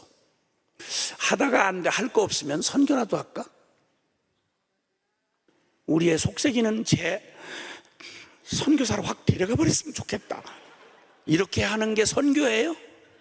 이게 선교예요? 하다가 남으면 하고, 써먹지 못할 속삭이는 거 있으면 선교사로 데려가 버렸으면 좋겠고, 그게 선교예요? 아니요, 여러분. 우리에게 최초의 선교사라고 하는 분은 예수님이 말씀했어요. 아버지께서 나를 보내신 것처럼 나도 너희를 보낸다고. 요한복음 20장 21절의 말씀이에요. 선교 시간 나면 한번 아우리치 한번 갔다 오겠다고요? NO! 선교는 그렇게 하는 거 아니에요, 여러분. 하나님이 당신의 심장 같은 아들을 하늘의 영광을 버리고 이 땅에 보내셔서 그 아들을 선교사로 보내셔서 우리를 구원하시려고 내어주신 그 아들께서 아버지가 나를 보낸 것처럼 하나님에게 가장 소중한, 하나님에게 가장 생명 같은, 하나님에게 가장 눈동자 같은 심장을 내어놓듯이 그렇게 드려지는 게 바로 선교예요. 그 선교 때문에 우리가 이렇게 오늘 복음의 주인공이 돼서 여기 앉아 있는 거예요. 아멘. 주님은 제자들을 당신을 죽였던 그 예루살렘을 떠나지 말라고 말씀하시며 이렇게 약속하세요. 아버지, 예루살렘 떠나지 말고 아버지의 약속한 걸 기다려라. 너희가 몇 날이 못 되어서 너희가 아버지께로부터 임하는 하나님의 놀라운 성령의 충만을 경험할 것이다. 그리고 성령을 보내시면서 하신 주님의 위대한 명령이 다시 확인이 돼요. 사도행전 1장 8절에, 사도행전 1장 8절에 다 같이 시작. 오직 성령이 너희에게 임하시면 너희가 권능을 받고 예루살렘과 온 유대와 사마리아와 땅 끝까지 이르러 내 증인이 되리라 하시니라. 아멘. 아멘. 우리가 성령의 능력을 그렇게 사모하고 성령의 기름 부으심을 그렇게 사모하잖아요. 왜? 뭐 하려고? 뭐 때문에 성령 받기를 그렇게 원하시죠? 저도 불팔아서 기도원 많이 쫓아다녔습니다. 사람들이 성령의 충만함을 구하면서, 성령의 능력을 구하면서 오직 기대하는 게 있습니다. 다른 거 없어요. 소원 성취, 문제 해결, 그리고 조금 더 나아가면 은사, 그것도 눈에 보이는 은사들, 병 고치는 은사, 방언하는 은사, 기적 베푸는 은사. 근데 여러분, 주님이 우리에게 약속하신 성령이 너희에게 임해서 그 권능을 받으면 그것 가지고 은사 받았다고 자랑하고 돌아다니라고 말하지 않았어요. 영적인 만족 누리고 교만하라고 주시지 않는다고요. 성령을 주셔서 권능을 받으면 그 성령의 권능 받은 목적이 뭔가 하니 예루살렘부터 땅 끝까지 이르러 내 증인이 되리라. 선교적 사명을 감당해라 이 말입니다.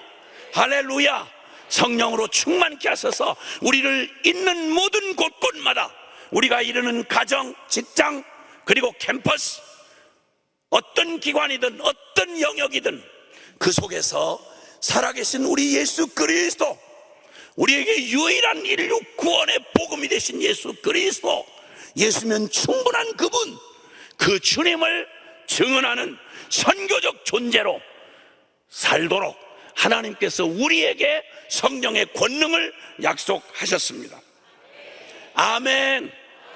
그러므로 주님께서 우리에게 주신 이제 말씀을 정리한다면, 선교는 특별히 부름받은 어떤 특별한 사람에게 주어진 명령이 아니라 하나님의 구약부터 신약까지 모두 하나님은 선교의 하나님이셨으며 아브라함에게 언약하셨던 그 언약의 중심처럼 땅끝의 모든 백성을 구원하시는 하나님의 간절한 소원, 그것이 선교라는 위대한 사명으로 우리에게 주어져서 하나님 앞에 거듭난 모든 백성이 왕같은 제사장으로 여러분 중에 누구도 예외 없이 선교적 존재로 선교적 부르심을 받은 하나님의 거룩한 사명자들이다 이 말입니다.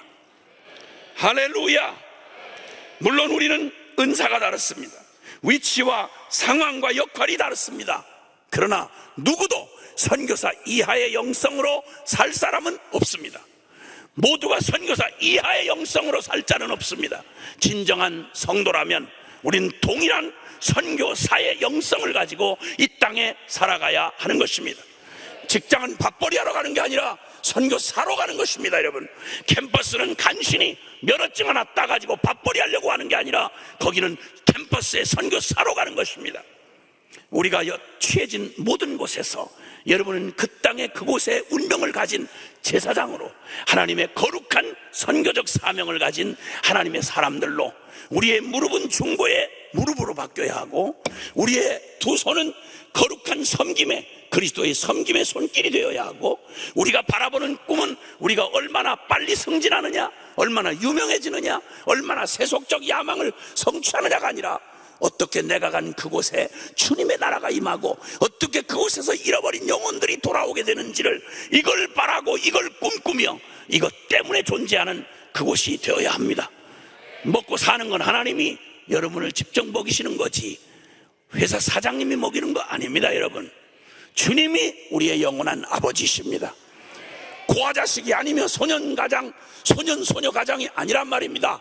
우리는 하늘 아버지가 계시고 너희는 먹을 것 마시고 입을 것 염려하지 말아라. 오직 그의 나라와 그의 의를 구하라. 그리하면 이 모든 것을 너희에게 더하여 주시리라. 여러분, 주님 그 나라 구하고 순종하고 가는 길에 멈추지 말고 순종의 걸음을 더디하지 말고 지체된 유보된 순종은 순종이 아니라는 말이 있습니다. 하나님 앞에 거룩한 부름 앞에 응답하셔야 합니다.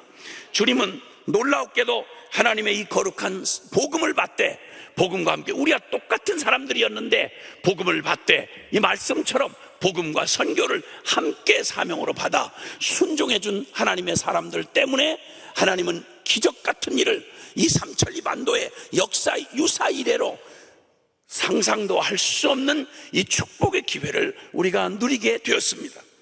말씀한 대로 130여 년 전 미전도 종족이었던 이 조선 땅은 여러분 스스로 미전도 종족이라 하면 스스로 자국 안에 자기들 스스로 그 내부적으로 복음을 증거할 만한 거기에 건강한 교회가 존재하지 않으며 그리고 그 복음을 할 수 있는 씨앗시국이 존재하지 않는 외부로부터 도움을 주지 않으면 복음을 받을 수가 없는 바로 그런 위치에 있는 걸 미전도 종족이라고 합니다.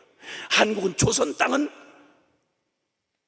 조선 말기에 이 조선 땅은 열강에 둘러싸인 채 소망이 없는 역사적으로도 소망이 없고 그리고 영적으로는 더 암담했던 바로 그 땅이었습니다.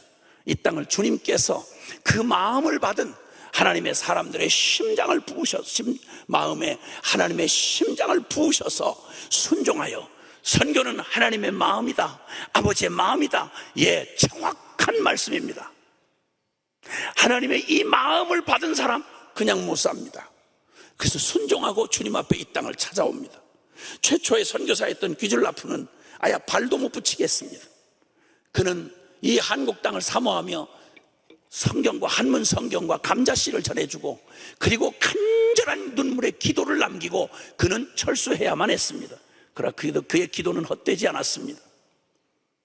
오래지 않아서 토마스라고 하는 27살의 젊은 청년 선교사가 찾아와 그의 생명을 목을 떨럭 참수를 하고 대동강물에 그 붉게 뿜어올린 피가 대동강을 적신 후에 언더우드가 마페 선교사와 함께 찾아갔던 그때 세월이 조금 흐른 뒤에 갔는데 그 피가 쏟아진 그 자리 마지막 외마디처럼 외치고 죽었던 토마스의 순교가 헛되지 않아서 대동강변의 어떤 마을은 90%가 이미 복음화되어 있더랍니다. 할렐루야. 토마스가 전해준 그 성경이 근거가 되어 평양 장대현교회 부흥, 한국 땅을 축복했던 평양 부흥의 원산지가 되었던 바로 장대현교회 그 전신이 널다리골 교회인데 그 널다리골 교회가 순교한 토마스의 전해준 성경을 통해서 그것이 거기 세워지게 되고 그리고 그것이 한국을 살리는 평양 대부흥의 진원지가 되었습니다. 하나님 살아 계십니다. 수많은 하나님의 종들을 이 땅에 보내주었습니다. 언더우드 아펜셀라가 이 땅에 들어오던 부활절 아침 제물포항에 도착했을 때 그들은 아무것도 보이지 않는 이 암울하기 짝이 없는, 너무도 체면 문화에 딱 갇혀있는, 속셈을 보이지 않는 조선 남자들, 얼굴을 너울을 쓰고 다니고 가마를 타고 다니는 여자들의 얼굴을 평생 볼 기회나 있을까 조바심이 났더랬습니다. 이 땅에 찾아온 수많은 이들이 그들의 생명을 바쳐 복음을 전해 주었습니다. 여러분, 주님께서 하나님이 여러 사람들을 보내던 중에 로제타라고 하는 미국 출신의 처녀 선교사가 의사였습니다. 그가 찾아왔을 때, 이 땅에 찾아올 때 그는 미국에서 의사가 된다는 게 얼마나 어려운 줄은 아시잖아요. 그 당시, 그 오래전 보장된 미래를 뒤로하고 열정적으로 조선을 사랑하는 사랑에 불이 타서 자기에게 구해야 하는 남자의 구애도 뿌리치고 이 땅에 찾아왔습니다. 나중에 너무 사랑하다가 선교지를 바꾸면서까지 뒤쫓아온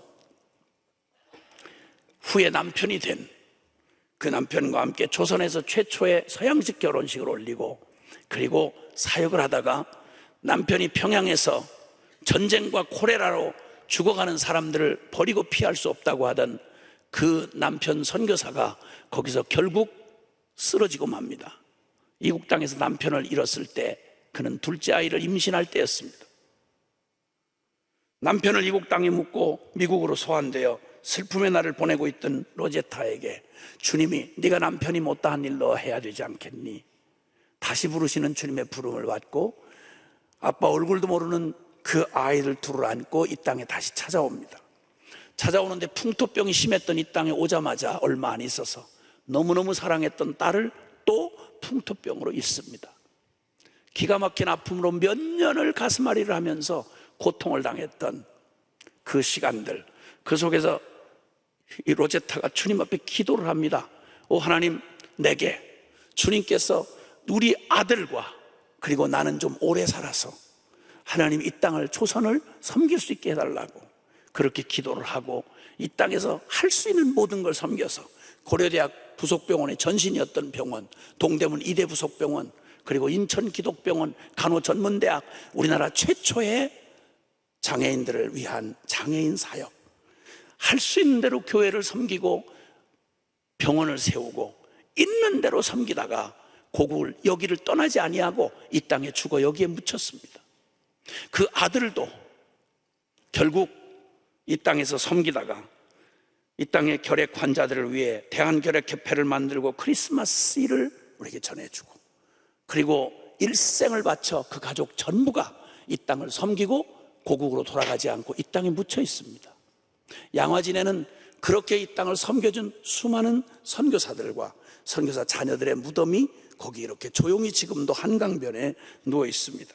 2호선 합정역에, 서울 2호선 합정역에 내리시면 500m만 올라가면 거기 선교사의 무덤이 거기 이렇게 즐비하게 우리를 기다리고 있습니다.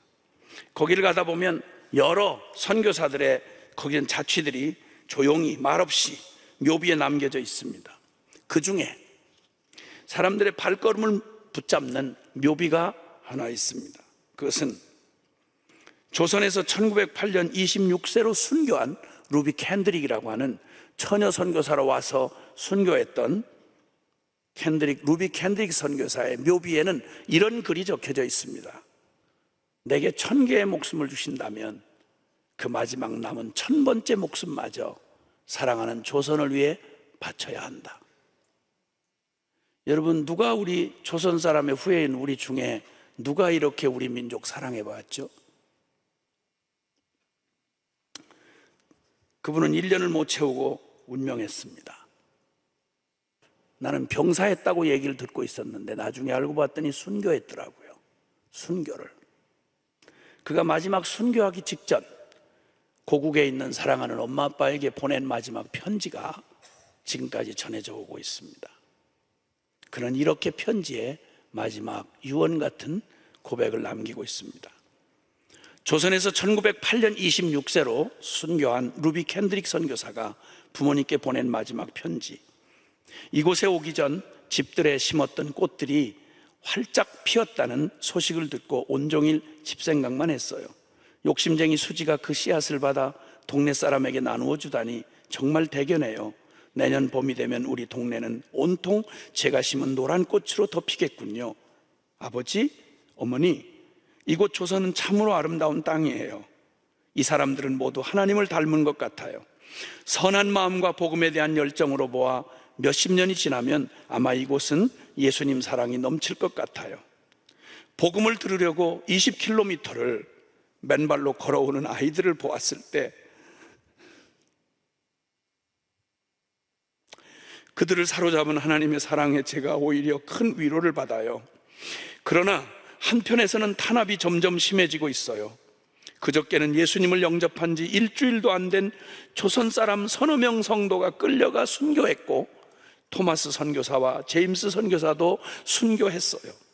선교본부에서는 철수하라는 지시가 있었지만 아직도 대부분 선교사들은 그들이 전도한 조선인들과 숨어서 예배를 드리고 있어요. 그들은 모두 순교할 작정인가 봅니다. 오늘 밤은 유난히도 고향으로 돌아가고 싶어요. 외국인을 죽이고 기독교를 증오한다는 조선 사람들의 소문 때문에 떠나오던 날 부둣가에서 저를 끝까지 말리시던 어머니 얼굴이 자꾸 제 눈앞에 어른거려요.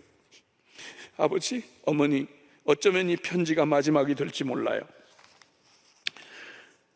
제가 오기 전 뒤뜰에 심었던 씨앗 한 알이 내년이면 온 동네에 가득 꽃으로 피겠죠? 그리고 또 다른 씨앗들을 만들어내겠죠? 저는 이곳에서 작은 씨앗이 되기로 했어요. 제가 씨앗이 되어 이 땅에 묻히고 하나님의 때가 되면 이 땅에도 많은 꽃이 피고 그 꽃의 씨앗은 다시 여러 나라에 뿌려지게 될 거예요. 저는 이 땅에 제 심장을 묻겠어요. 이 마음은 조선을 향한 저의 열정이 아니라 조선을 사랑하시는 하나님의 뜻임을 알게 되었어요. 아버지, 어머니, 사랑해요. 26살 처녀 선교사의 마지막 유언 같은 편지입니다. 사랑하는 여러분, 여러분의 사랑하는 딸이 어딘가 선교지에서 이런 편지를 보내왔다고 한번 생각해 보세요. 그는 그를 파송해 주었던 텍사스 웹윗 청년 회원들에게 편지의 말미에 이렇게 썼습니다. 만일 내가 죽으면 텍사스 청년 회원들에게 10명씩, 20명씩, 50명씩 아침 저녁으로 조선으로 나오라고 전해주세요 하고 마지막에 추신을 붙였습니다. 여러분, 이 놀라운 사랑을 받을 때는 잘 모릅니다. 아무리 커도. 편지를 읽을 때마다 저는 소름이 끼칩니다. 26살 처녀 선교사가 마지막 예언을 하듯이 자기가 씨앗이 되어 이 땅에 묻히고 하나님의 때가 되면 이 땅에도 많은 꽃이 피어날 것이고 그 꽃의 씨앗은 다시 여러 나라에 뿌려지게 될 거라고 예언했던 말이 그대로 이루어지고 있습니다. 저는 전 세계를 돌아다니는 순회 선교사인지라 곳곳에서 이제 저는 한국 선교사들의 희생 소식을 듣고 있습니다. 모스크바 한복판에서 칼에 찔려 죽은 동생 선교사를 추모하는 형 목사의 애절한 추모시를 저는 어떤 소식지에서 제가 읽어보았습니다. 벌써 꽤 시간이 흐른 시간인데 네팔에 가서 히말라야 산맥 제일 높은 곳에서 사역을 하고 있는 2700곳이면 백두산 높이입니다. 거기서 사역하는 동료 선교사님한테서 제가 머물고 있는 선교사님 집에 벨이 아침 일찍 울렸습니다. 수화기 너머에서 막 통곡하는 소리가 들리더니 어떻게 하면 좋아요? 어떻게 하면 좋아요? 우리 두 아이가 다 숨을 쉬지 않아요. 추운 1월 달로 기억이 나는데 너무 춥고 온방장치가 되어져 있는 곳에 아이들을 위해서 인도산 끄름이 많이 나는 난로를 피워줬는데 고산지대인지라 아마 산소가 모자랐던 모양이 다시 돌아올 수 없도록 자기 곁을 떠난 두 아이 때문에 통곡을 하고 울던 그 수학에 들리던 그분 선교사님의 울음소리를 제가 잊을 수가 없어요. 몇 년이 흐른 뒤에 저희가 섬기고 있는 목회자 복음학교에 거기 선교사님 사모님이 참석했다는 메모가 마침 강의 중인 제 앞에 올라왔어요. 제가 얘기했죠. 선교사님, 혹시 허락하신다면 우리가 당신을 위해 기도할 수 있도록 허락해 줄 수 있겠느냐고. 우리가 모두 같은 마음으로 기도했어요. 무덤이 없다는 네팔에 어쩌면 처음으로 만들었을 두 아이의 무덤을 만들어 놓고 아빠 선교사가 이렇게 울면서 고백을 하더랍니다. 하나님이 세상을 이처럼 사랑하사 독생자를 주었다는 말을 이제는 내가 조금은 가슴으로 알게 되었다고.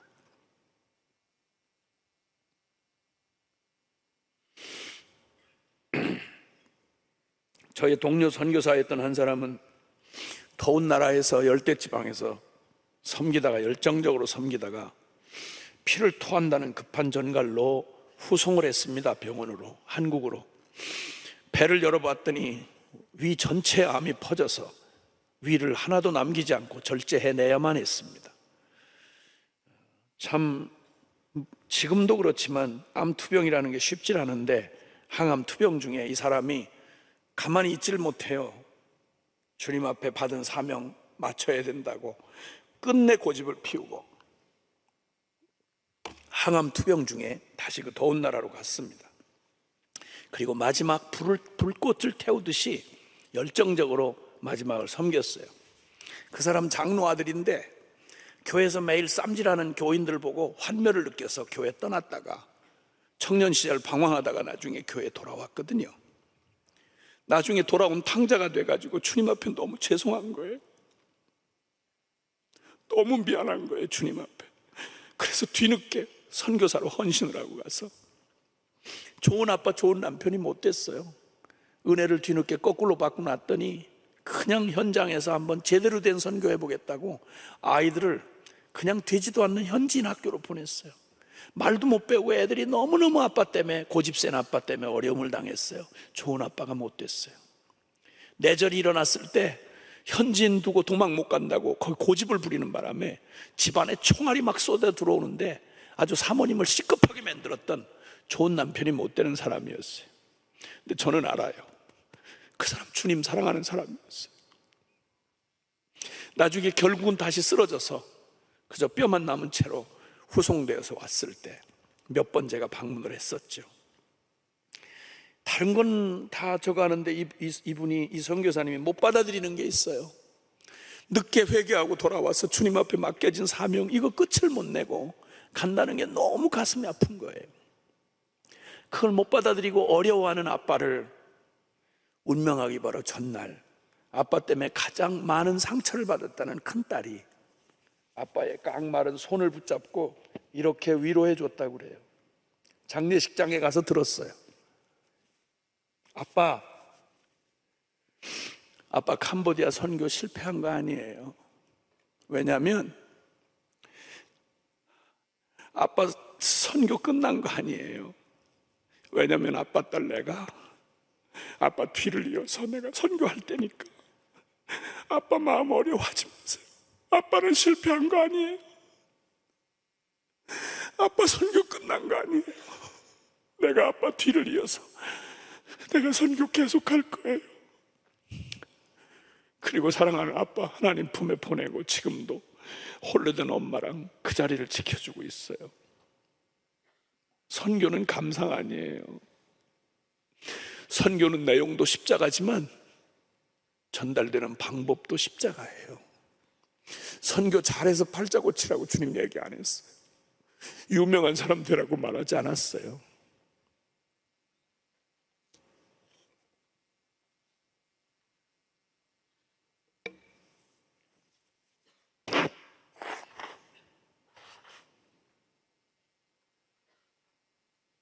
죄송합니다. 강사 저만 은혜 받고 난리고.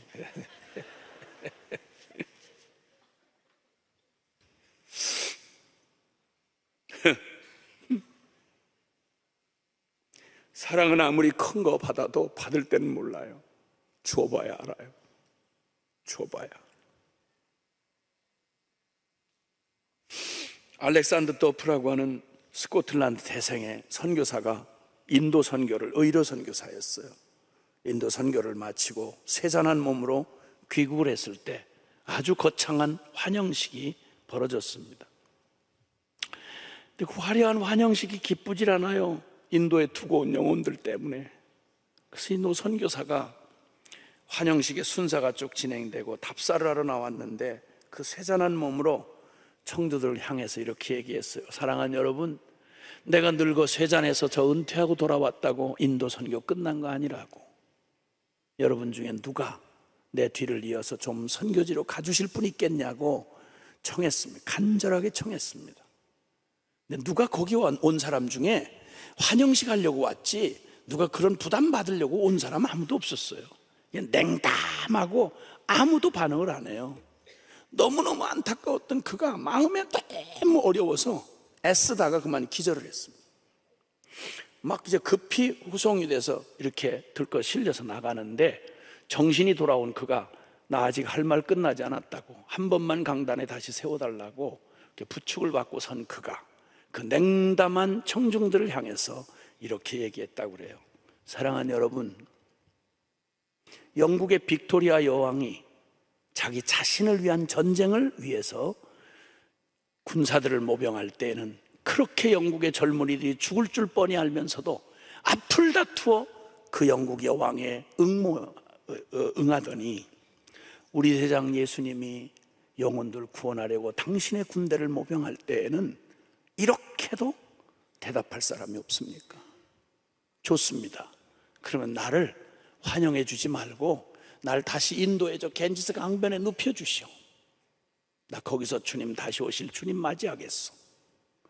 그럼 인도 사람들이 묻겠지요. 왜 당신 다시 왔느냐고. 그럼 내가 분명하고 똑똑하게 들려주겠소. 하나님이 인도 사람들 당신들을 사랑해서 저 스코틀랜드에서 보낸 마지막 하나님의 사람인 내가 여기 왔노라고. 나 그렇게 들려주겠소.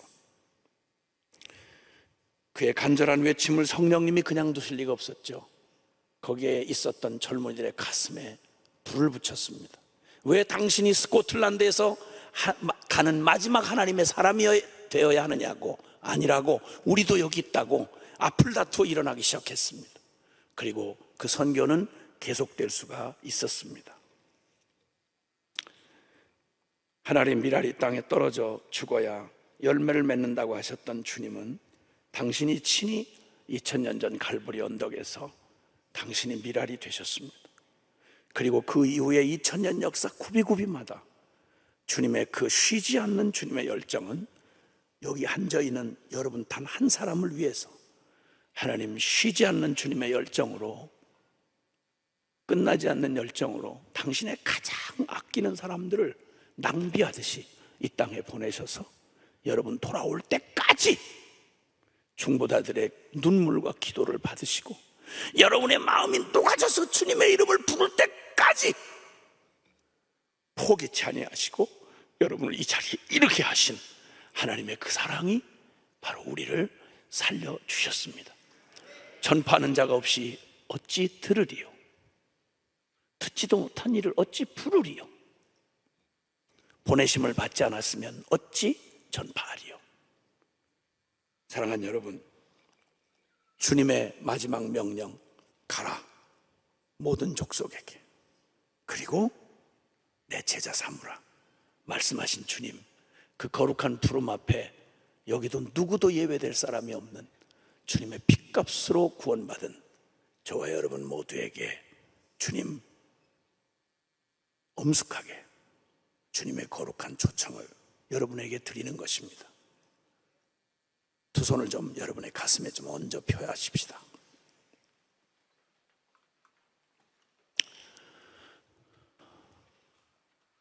여러분 솔직하게 정직하게 한번 대면해 보시길 바랍니다. 나는 복음을 통해 예수님을 나의 구주라고 부르면서 선교에 대한, 나하고 선교하고 무슨 상관이 있는지를 한번 직접적으로 고민해 본 적이 있으신지, 그 아들 예수의 피로 우리를 사서 하나님 아버지에게 드리시고 우리를 나라와 제사장으로 삼으셨구나. 잃어버린 저 땅, 저 민족, 그리고 저 열방 모든 나라를, 이 초라하고 보잘것없는 나를 핏값 주고 사서 그 나라와 제사장으로 삼으신 그 하나님 거룩한 부름 앞에 서서 오늘 나 한 끼 밥 해결하라고 여기 두신 게 아니고 이 땅에 무언가 더 찍어 먹을 것 맛보고 오라고 주신 게 아니라 내가 아니면 누구도 예수 이름 모르는 자가 기도할 리가 없을 것이고 복음을 만나지 못한 자가 선교에 고민을 할 리가 없는데 천에 하나 만에 하나 주님이 내게 당신의 심장을 부어주셔서 내게 이 구원 주신 주님 앞에 난 무슨 꿈 꿨나? 나는 날마다 무슨 생각하며 살아왔나? 자나 깨나 오직 구했던 게 뭔가? 우리 가슴에 두 손 얹고 한번 생각해 보라고. 그리고 이제는 우리 가슴에 두 손을 얹고 엄숙하게 주님 앞에 내가 복음을 받는 그것이 선교라는 이 전제가 없더라면 이 복음하고 나하고 아무런 상관이 없었을 텐데 주님은 복음과 함께 선교의 사명을 나에게 같이 주셨구나. 나 이제 주님 나 하나 순종하면, 내가 한 번 더 중보기도에 1시간 더 무릎만 꿇었더라면, 내가 한 걸음만 더 순종했더라면 얼마나 많은 영혼들 돌아왔을 텐데, 얼마나 많은 영혼들이 주의 영광을 봤을 텐데. 주님 앞에 나 이제 사나 죽으나 선교적 존재로 주님 저 자신을 드리겠습니다 라고 하는 분, 여러분 마음 안에 그런 고백이 결정되시고 확정되시는 분, 우리 주님 앞에 각자의 음성으로 여러분 고백을 결단하며 주님 앞에 드리기를 바라고요. 우리 그 기도하는 시간을 가질 것인데요, 근데 그 중에 특별히 여기 계신 분들 가운데 여러분 중에 좀 기도해드리고 싶은 분이 있어요. 그것은 다름이 아니고 우리 모두가 똑같이 선교사의 영성으로 살아가야 하지만, 선교적 존재지만 이 중에 나는 꼭 찾아가지 않으면 들을 수가 없고 전해주자면 알 수가 없는 타민족으로, 혹은 내가 찾아가야 하는 곳으로 가는 선교사로 자신을 드리기로 결단하시는 분 계시면 그런 분을 위해서 따로 기도를 해드리고 싶은데, 혹시 그 중에 계신 분 중에 여러분 한때 선교사로 헌신했었거나 아니면 오늘 이번 집회 때 주님의 마음의 감동으로 여기에 주님 앞에 응답하기를 원하시거나, 어떤 경우든지 간에 이미 헌신을 했으면서도 이런저런 이유로 유보된 순종으로 주님 앞에 마음에 결정 못하신 그런 분이 계시다거나, 아니면 잠깐 선교에 순종을 했다가 나 더는 못하겠어 하고 돌아서신 분이 계시거나, 어떤 경우든 주님 앞에 오늘 이 밤에 주님 저 보내시는 곳 땅끝으로 순종하여 가겠습니다. 이 나라 이 땅에 있는 거 안전한 거 아니에요. 하나님 순종하는 그곳이 가장 안전해요. 주님 앞에서 나 능력 없지만 선교는 내가 하는 거 아니잖아요. 내가 주님 앞에 드리면 주님이 나를 통해 그분이 하시는 거예요.